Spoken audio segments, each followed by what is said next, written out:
A little while ago we showed you an F-A-18 Super Hornet that had some high visibility markings. It was a Commander Attack Group aircraft that had a unique paint scheme. This aircraft from VFA 32, the Fighting Swordsman from Oceana Naval Air Station, is an operational paint scheme, and for that reason it's worth taking a look at. Let's step in here and let's walk around the aircraft, have a good look at it. Now, one of the things that's a little different about this aircraft from the Commander Attack Group aircraft that have the special color schemes is that this has the complete low-vis paint scheme. This aircraft is a veteran, and you see these mission markings on the side. These are pretty interesting because you notice that these mission markings show the delivery of non-precision or dumb bombs. We don't like to call them that.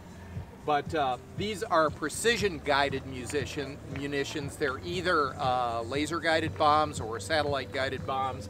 So there's been a number of precision strikes flown by this Super Hornet and a significant amount of conventional munitions deployed from this aircraft. You can see this thing has seen quite a bit of time. It's a little dirtier than some of the display aircraft we've seen, but that's because it's not a display aircraft. This is a working combat aircraft. Coming back down here, we see some of the nomenclature on here for the crews that support the aircraft. And once again, this is the lower visibility markings that you see on combat aircraft deployed to a conflict area. The Super Hornet is an easy aircraft to identify from the older FA-18 Hornet, predominantly because of the newer intakes. The newer intakes are shaped differently. They're rectangular in shape, whereas the older ones that are still flown by the Blue Angels have a somewhat oval shape to them. As I mentioned, they're also much larger, so they drink a lot more air. These strakes at the leading edge of the wings are also unique to the Super Hornet, and they're different from the regular Boeing FA-18 Hornet. There's a ton of hard points on this aircraft, and it can carry more ordnance than the regular F-18. As a matter of fact, on the Super Hornet, or at least on the electronic warfare version of the Super Hornet, there's an additional hard point that we didn't see on the old Hornet.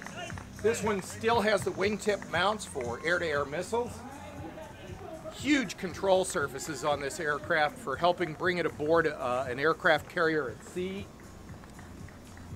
And then back here we see the Swordsman's markings on the vertical stabilizers here. We also see that this aircraft was on board the aircraft carrier USS Dwight D. Eisenhower. So this is a great quick walk around of a Boeing F-A-18F Super Hornet. This is the new upgraded version of the Hornet. This is what they look like in the operational paint schemes. It's a quiet looking aircraft, but it's a beautiful aircraft nonetheless. I'm Tom Demerly from The Aviationist. Thanks for joining us.